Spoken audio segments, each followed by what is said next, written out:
નમસ્કાર, હું છું પ્રિયંકા. તમે જોઈ રહ્યા છો સિટી કવરેજ ન્યૂઝ. આજના મુખ્ય સમાચાર. અમરેલી ખાતે ગેરિયા રોડ ઉપર પાયલોટ ટ્રેનિંગ સેન્ટરનું એક પ્લેન ક્રેશ થયું હતું, જેમાં એકનું મોત નીપજ્યું છે. વિસાવદર ચૂંટણી માટે પૂર્વ મુખ્યમંત્રી શંકરસિંહ વાઘેલાએ પોતાની નવી પાર્ટીનું પ્રજાશક્તિ ડેમોક્રેટિક પાર્ટીના કાર્યકર્તામાં સંમેલન કર્યું, જેમાં ભાજપ અને કોંગ્રેસને ચાબખા વીંઝ્યા અને લાલજીભાઈ કોટડિયાને ઉમેદવાર ઘોષિત કર્યા. વાઘેલાએ કહ્યું કે ભાજપ ભય ભૂંડી અને ભ્રષ્ટ પાર્ટી છે. વિસાવદર ચૂંટણી જીતાય કે નહીં એનાથી એને કોઈ ફરક નથી પડતો. કોંગ્રેસને ચૂંટણી જીતે તો પણ એનું બળ વધશે નહીં અને આપ પાર્ટીને હું ગણતો જ નથી. હું વિસાવદરની ટૂંક સમયમાં જાહેર થનાર વિધાનસભાની પેટા ચૂંટણીના અનુસંધાનમાં અહીં ગામમાં આવ્યો છું. આ બાય ઇલેક્શન એ વિસાવદરના મતદારોના લીધે નથી આવ્યું. મતદારોનો વાંક એટલો કે કદાચ એમને ગઈકાલે કોઈ એકાદ પાર્ટીના ઉમેદવારને મત આપીને વિધાનસભાનો સભ્ય બનાવ્યો. ભારતીય જનતા પાર્ટી દુનિયાની મોટામાં મોટી પાર્ટી, 160 જેટલા ધારાસભ્યો, એકાદ સીટ એમને મળે કે ન મળે બહુ ફેર પડવાનો નથી. જૂનાગઢમાં અનેકવિધ સેવાકીય પ્રવૃત્તિ સાથે સંકળાયેલ શ્રી શક્તિ ચેરિટેબલ ટ્રસ્ટ દ્વારા સેવાકર્મીઓનો સન્માન સમારોહ યોજવામાં આવ્યો હતો. આ અંગે શક્તિ ચેરિટેબલ ટ્રસ્ટના મેનેજિંગ ટ્રસ્ટી આશીષભાઈ રાવલ અને કો મેનેજિંગ ટ્રસ્ટી રાજુભાઈ વ્યાસે જણાવ્યું હતું કે સામાન્ય રીતે સંસ્થાના ટ્રસ્ટીઓનું સન્માન થતું હોય છે, પરંતુ સેવા કાર્યોમાં ખરેખર જે મદદ કરી રહ્યા છે તેવા સેવાકર્મીઓનું સન્માન ભાગ્યે જ થતું હોય છે. ત્યારે અમે એક નવતર પ્રયોગ કર્યો હતો, જે અંતર્ગત અમારી સેવાકીય પ્રવૃત્તિમાં સેવા આપનાર 95 થી વધુ સેવાકર્મીઓનું અમે સન્માન કર્યું હતું. જૂનાગઢના ગિરનાર દરવાજા રોડ પર આવેલ ગાયત્રી શક્તિપીઠ ખાતેના હોલમાં આ સન્માન કાર્યક્રમ કરવામાં આવ્યો હતો, જેમાં સેવાકર્મીઓને શાલ ઓઢાડી અને શિલ્ડ અને પ્રશંસાપત્ર આપીને સન્માનિત કરાયા હતા. કેન્દ્રીય ગૃહમંત્રી અમિત શાહે લીવરને શરીરને સ્વસ્થ રાખવાનું પ્રવેશદ્વાર ગણાવ્યું અને આહાર પર વિશેષ ધ્યાન રાખવા ઉપર ભાર મૂક્યો. અમિત શાહે નવી દિલ્હીમાં એક કાર્યક્રમને સંબોધિત કરતા કહ્યું કે શરીરને ફિટ રાખવા માટે 2 કલાક કસરત કરો અને 6 કલાકની ભરપૂર ઊંઘ લો. અમિત શાહે પોતાના ડાયાબિટીસને નિયંત્રણમાં રાખવાનું પોતાનું ઉદાહરણ આપતા કહ્યું હતું કે તેઓએ મે 2020 થી પોતાની દિનચર્યા અને આહારનું ધ્યાન રાખી રહ્યા છે. સ્વચ્છ પાણી, સંતુલિત આહાર, 6 કલાકની ઊંઘ અને દરરોજ 2 કલાક કસરત. પરિણામ એ આવ્યું કે 4.5 વર્ષમાં બધી એલોપેથિક દવા અને ઇન્સ્યુલિન બંધ થઈ ગયા. આનાથી માત્ર કામ કરવાની ક્ષમતા જ નહીં, પણ વિચારવાની, નિર્ણય લેવાની અને સમાજમાં યોગદાન આપવાની પણ क्षमता વધારો થયો છે. मैं एक मेरे जीवन का अनुभव साझा करने के लिए यहाँ आया. मित्रों, 2020 के मई महीने से आज तक मेरे जीवन में मैंने बहुत बड़ा परिवर्तन किया है.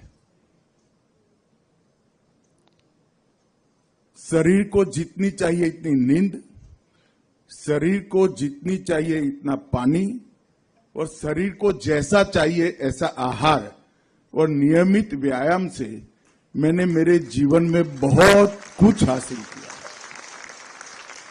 और ये अनुभव को साझा करने के लिए मैं आया हूं. मैं आपको बता सकता हूं कि ये 4.5 साल के समय में मैं आज करीब करीब सभी एलोपैथिक दवा और इंसुलिन से मुक्त होकर आपके सामने खड़ा हूं. और आज विश्व यकृत दिन पर भी मैं देश भर के विशेषकर सभी युवाओं को, जिनको अभी 40-50 साल तक अपना जीवन व्यतीत करना है, इस देश के विकास में योगदान देना है और देश के विकास के माध्यम से एक हम सब इच्छा करते हैं ऐसे विश्व का निर्माण करना है, वो युवाओं को मैं जरूर कहना चाहूंगा कि अपने शरीर के लिए 2 घंटा और दिमाग के लिए कम से कम 6 घंटे की नींद एक बार रिजर्व कर लीजिए, अनेक गुना उपयोगिता इसकी बढ़ जाएगी। और ये मेरा अनुभव है। अगर 4 साल पहले डॉक्टर शिव सरीन मुझे यहां बुलाते तो मैं नहीं आता, क्योंकि मैं यहां बात करने लायक ही नहीं होता। महात्मा बुद्ध के जीवन का एक प्रसंग है। एक मां एक बच्चे को लेकर महात्मा बुद्ध के सामने उपस्थित हुई। उसने कहा, महात्मा जी, बेटा बहुत गुड़ खाता है, तो आप जरा उसको समझाइए, निश्चित मात्रा से ज्यादा कोई भी चीज खाना शरीर के लिए फायदे कारक नहीं होता है। तो महात्मा बुद्ध ने कहा कि सप्ताह के बाद आइए। एक सप्ताह के बाद मां फिर से आई और बुद्ध ने बेटे को समझाया कि आप ज्यादा गुड़ मत खाइए, इससे हानि होती है।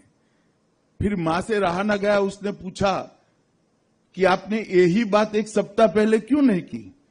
तो उन्होंने कहा, माताजी, मैं स्वयं ही बहुत गुड़ खाता था, तो गुड़ छोड़कर बेटे को नसीहत देना चाहता था। तो मेरी भी स्थिति कुछ ऐसी ही है।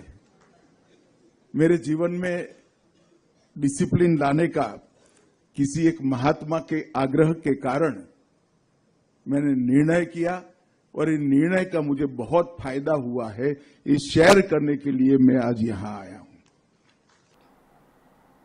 કેન્દ્ર સરકારે જૂના વાહનો માટે સ્ક્રેપિંગ પોલિસી જાહેર કરી છે, જેમાં 8 વર્ષથી જૂના ટ્રાન્સપોર્ટેશનના વાહનોને સ્ક્રેપિંગ પોલિસી હેઠળ રાહત થશે।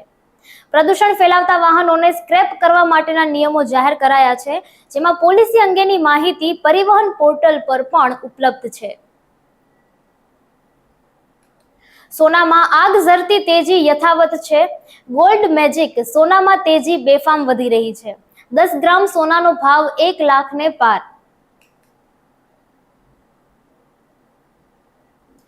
કર્મચારી ભવિષ્ય નિધિ સંગઠન એટલે ઈપીએફઓ માં આ વર્ષે ફેબ્રુઆરી દરમિયાન 16.10 લાખ સભ્યોનો વધારો નોંધાયો છે।